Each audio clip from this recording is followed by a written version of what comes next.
Olá pessoal, tudo bem? Na aula de princípios da nutrição desta semana, iremos tratar sobre um assunto relacionado a um outro que já foi tratado, que foi os produtos industrializados, porque é uma das principais causas aí do que nós chamamos de doenças ou transtornos alimentares.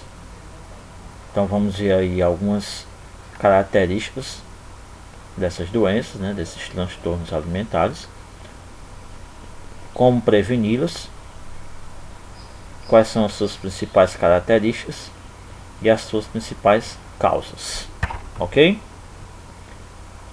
Mas antes, de uma maneira geral, quais são as principais causas dessas doenças ou transtornos alimentares? De uma maneira geral, está relacionado a pular refeições, ou seja, deixar de consumir algumas das refeições básicas ou aquelas mais simples durante o dia a dia.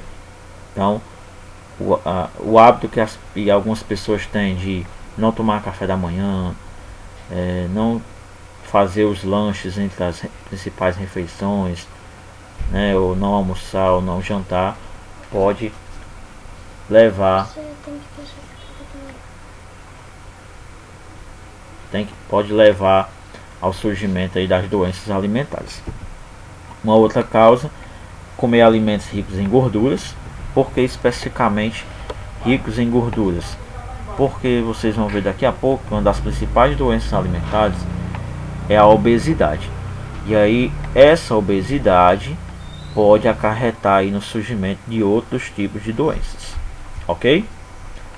E uma outra causa é consumir alimentos industrializados em excesso. Como eu falei, está diretamente relacionado a um assunto que nós trabalhamos em aulas anteriores, que são os alimentos industrializados.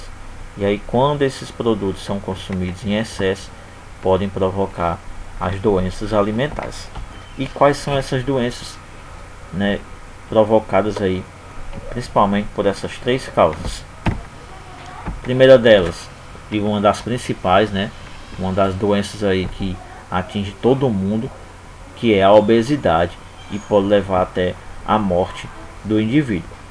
Ela é caracterizada pelo acúmulo excessivo de gordura corporal, então quando o nível de gordura no corpo está elevado, dependendo aí do peso, e tudo, da estrutura física, diz que o sujeito está obeso. As principais causas dessa doença, fatores genéticos, ou seja, pode já vir na genética da pessoa, por mais que a pessoa não tenha o hábito de consumir muitas refeições, mas ele tem a tendência a engordar, a ser obeso. Causas ambientais, dependendo da situação em que o indivíduo se encontra, de local, ele vai consumir alimentos exageradamente, e aí provocando um excesso de gordura no corpo. E fatores psicológicos também, que podem levar a um consumo exagerado de produtos, principalmente produtos industrializados, e outros fatores que estão relacionados aí a essa doença. Em relação ao tratamento, vocês vão perceber no decorrer aqui da apresentação, da aula, que basicamente o tratamento das doenças alimentares é a redução no consumo de alimentos, ou seja, ter bons hábitos alimentares e ter uma alimentação saudável e a prática de atividade física. Então, normalmente vocês vão ver, algumas mais específicas, é claro, dependendo da doença, mas basicamente é você ter bons hábitos alimentares e praticar atividade física, para tratar, para evitar, prevenir as doenças alimentares. No caso da obesidade, a estrutura, quando se percebe que ou o homem ou a mulher está obesa, é quando ela tem mais ou menos o formato aqui, eles comparam até com a fruta, o formato do corpo aqui, tanto do homem como da mulher, diz que está no estado obeso, o nível de gordura corporal está excessivo. podendo provocar aí, né, dificultar algumas atividades diárias, né, como nesse caso aqui e nesse outro também, né, precisar de ajuda aqui até para se levantar, né. Então é interessante que briga aí, né, tem uma briga aí constante com a balança, né, mantém o peso a um nível adequado para evitar problemas mais sérios. E aí, pessoal, vocês podem até fazer aí, né, com você ou com algum integrante da família de vocês, né, para saber a que nível está o seu peso, né, e se realmente ele está numa classificação ideal ou está no nível de obesidade. Então vocês podem utilizar aqui a fórmula do IMC, que é o índice de massa corporal, e aí tem a fórmula onde você vai pegar o seu peso, né, em quilos e vai dividir pela altura elevada ao quadrado. Então primeiro você faz essa conta aqui de baixo, eleva a sua altura ao quadrado, ou seja, altura vezes altura, e aí depois divide o peso por resultado encontrado. E aí, utilizando essa tabela, né, tá aqui os valores, né, você vai ver em que faixa etária o seu IMC, né, foi obtido através dessa conta, e vai ver a classificação, está em peso baixo, peso normal, sobrepeso, né, e os níveis de obesidade aqui, dependendo quanto maior o nível, maior o risco para a saúde da pessoa. Ok? Então vocês podem fazer aí essa formulazinha e descobrir a que nível está o IMC de vocês. Ok? Uma segunda doença que queremos tratar nessa aula é o colesterol, né? Colesterol elevado. Por quê? Porque colesterol nosso próprio corpo já produz. E aí, dependendo da sua quantidade, é que ele vai acarretar aí alguns problemas para a nossa saúde. Então diz que a doença é o colesterol elevado, quando está num nível assim bem alto. E aí, pessoal, qual é o grande problema aí do colesterol elevado? Ou seja, um acúmulo de gordura no organismo. É provocar o entupimento de veias e artérias, causando infarto e derrame. Por que isso? Porque quando as nossas veias e artérias estão entupidas, né, estão obstruídas lá, impedindo a passagem do sangue, o que é que acontece? O coração tende a trabalhar mais forte, porque ele que é o responsável pelo transporte do sangue nas veias e artérias. Então, consequentemente, quando o coração começa a trabalhar mais forte, pode provocar aí infarto e derrame.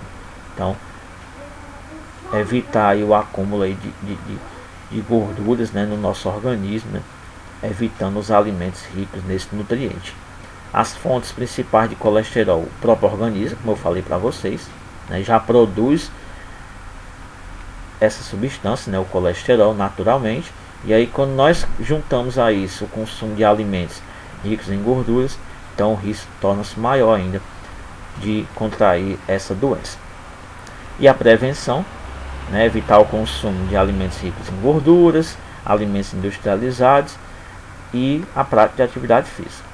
Então, aumentar o consumo de alimentos ricos em fibras também contribui, né, porque melhora a digestão e evita o acúmulo de gorduras no nosso organismo.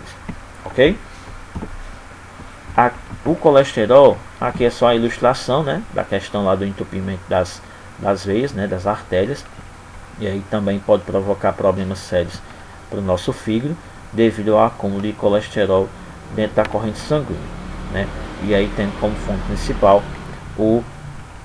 os alimentos, né? No caso aqui, o responsável pela produção de colesterol dentro do nosso organismo, né, é esse órgão, na verdade, né? Não é que ele seja afetado, é que ele é o responsável por produzir, né, sintetizar o colesterol dentro do organismo, né, além da fonte que são os alimentos ricos em gordura.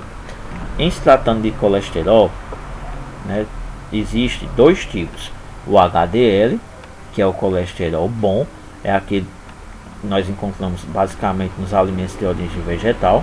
Então devemos ter uma taxa desse colesterol alta em relação ao LDL, que é o colesterol ruim. E aí esse colesterol aqui, ele é provocado pelo consumo de alimentos de origem animal. Então são as gorduras ruins, como a gente chama. Então qual é o ideal aqui? É que as taxas do colesterol HDL estejam altas e as taxas do colesterol LDL estejam baixas. Vamos deixar de consumir 100% da gordura? Não, nós precisamos desse nutriente, mas sempre fazendo aí uma dosagem correta, né, desses dois tipos de colesterol, ok? O ideal é que o colesterol bom esteja alto e o colesterol ruim esteja baixo. Gastrite, né, mais uma doença aí alimentar, é caracterizada pela inflamação na mucosa do estômago, e aí pode ser classificada em aguda ou crônica, dependendo aí do estado, né, do avanço dessa doença, né. A gastrite aguda, o principal fator é relacionado à alimentação, né. Já a crônica está relacionada a outros fatores, e aí ela tem uma durabilidade bem maior, né, dependendo aí da situação, pode provocar até outros problemas, né, como por exemplo a úlcera gástrica, já é um estado bem avançado da gastrite, né. Então ter muito cuidado aí, principalmente em relação ao estresse, a má alimentação, a realização de poucas refeições ao dia, né. Eu falei lá no início a questão de pular refeições, ou o contrário, né, consumir uma grande quantidade de alimentos. Às vezes você passa horas e horas sem se alimentar, e quando vai se alimentar consome um grande volume de alimentos. Então isso aí também pode provocar essa doença, né, a gastrite. Além do fator hereditário, né, a pessoa já pode nascer, já pode ter, né, de algum antecedente na família que tem a doença e pode, né, já ter naturalmente, né, a tendência de contrair essa doença, né, a gastrite. E a prevenção, né, a questão da alimentação adequada, né, evitar determinados alimentos, principalmente ricos em cafeína, né, café, chocolate, refrigerantes, né, alimentos gordurosos, né, frituras, né. Então esses alimentos podem provocar essa doença, né, a gastrite, que faz a pessoa sofrer bastante. Diabetes, né, é doença caracterizada pela falta de produção ou produção insuficiente de insulina. Insulina é a substância que o nosso organismo produz naturalmente, e ela é responsável por, vamos dizer assim, destruir as moléculas de açúcar que o nosso organismo recebe no dia a dia, né, através da alimentação. E aí quando o nosso corpo produz em pequena quantidade, né, essa substância, a tendência é que contraia a diabetes, né? Então o acúmulo de açúcar no nosso organismo tende a aumentar quando a produção de insulina é baixa. Tem até situações, né, de pessoas que têm diabetes em alto grau, que é necessário, né, a aplicação de injeção contendo essa substância, né, insulina, diariamente, né? Então o sofrimento é bem maior. O tratamento para essa doença: controlar o consumo de carboidratos, né, ou seja, alimentos ricos em açúcares, e a prática de atividade física regularmente, né, pelo menos aí 3 vezes por semana, né, fazer algum tipo de atividade física, não só para essa doença, mas para as outras que já foram colocadas para vocês. A hipertensão, né, a hipertensão é caracterizada pelo aumento da pressão arterial, né, então tem uma taxa ideal para a pressão, depende muito do indivíduo, né, mas quando essa pressão arterial encontra-se a um nível muito elevado, né, o seu valor diz que está com essa doença, né, hipertensão. A pessoa é hipertensa. As principais causas: a obesidade, mais uma vez, né, consumo de álcool, sal em excesso, né, é um dos principais, assim, fatores que elevam a pressão arterial, né, e essa pressão arterial pode levar ao infarto, né, da pessoa, a sofrer aí sérios problemas futuros. Tabagismo, né, o consumo de cigarro, sedentarismo, né, a não prática de atividade física, a acomodação, e fator hereditário, né, também pode ser transmitido aí de indivíduo para indivíduo dentro de uma mesma família. A prevenção, a alimentação balanceada, né? Evitar principalmente o consumo de alimentos com sal, praticar exercício e diminuir o consumo de sódio, né? Sódio é a substância química presente lá no sal de cozinha, ok? E aí, no caso, como eu falei anteriormente, né? Tanto são doenças como são transtornos, né? No caso dos transtornos alimentares, eu quero destacar aqui para vocês dois tipos: a bulimia, que é quando se consome uma quantidade exagerada de comida e aí consequentemente vai compensar esse consumo através de vômito. E em que situação podemos perceber que a pessoa está com esse transtorno? Quando há uma variação de humor da pessoa, quando a pessoa consome frequentemente grande quantidade de comida, né, de uma vez só, uma mesma refeição, e quando se utiliza com frequência medicamentos diuréticos e laxantes. Para que tudo isso? Para provocar o vômito. Então consome muita comida e aí fica com aquele peso na consciência e compensa vomitando. E aí, né, como está colocado aqui nessa imagem, então consumo exagerado de comida numa mesma refeição, né, dentro de intervalo pequeno no dia a dia, e aí acaba provocando, a pessoa mesmo provoca lá o vômito, né, colocando o dedo na garganta ou consumindo produtos que provoquem essa reação no organismo, né? Então essas são as características desse transtorno chamado bulimia. No caso da anorexia, né, que é um outro transtorno alimentar, já está relacionado com a preocupação exagerada com o peso, né? Então a pessoa, mesmo com um peso baixo, né, magro, né, a estrutura corpórea fina mesmo, né, bem magra, mas ela se vê com um excesso de peso. Então é um transtorno, né, principalmente relacionado aí ao psicológico. Então quando se tem essa preocupação, não, eu estou gordo, né, eu estou gorda, eu preciso perder peso, então é um sinal aí desse transtorno, né, chamado anorexia. E aí que sinais são esses, né? E quando se vê na pessoa, pode estar relacionado com esse transtorno. Quando a pessoa reduz a quantidade de alimentos ingeridos no dia a dia, né, come em pouca quantidade, preocupado com o corpo, né? Quando pratica excessivamente exercício físico, né, todo dia e noite, tem que fazer exercício físico porque está se achando gordo, né, que é um outro ponto também relacionado a esse transtorno. Então, muito cuidado, né, com esse tipo de transtorno, porque pode provocar aí, né, situações bem graves futuramente. Então, tá aqui, ó, algumas imagens representando aqui a anorexia, né, que é o consumo de pequena quantidade, né, de alimentos, né, preocupado com o corpo, né. Às vezes a pessoa é magra, tem uma estrutura corpórea fina, mas se vê, né, diante do espelho como se tivesse com excesso de peso, né?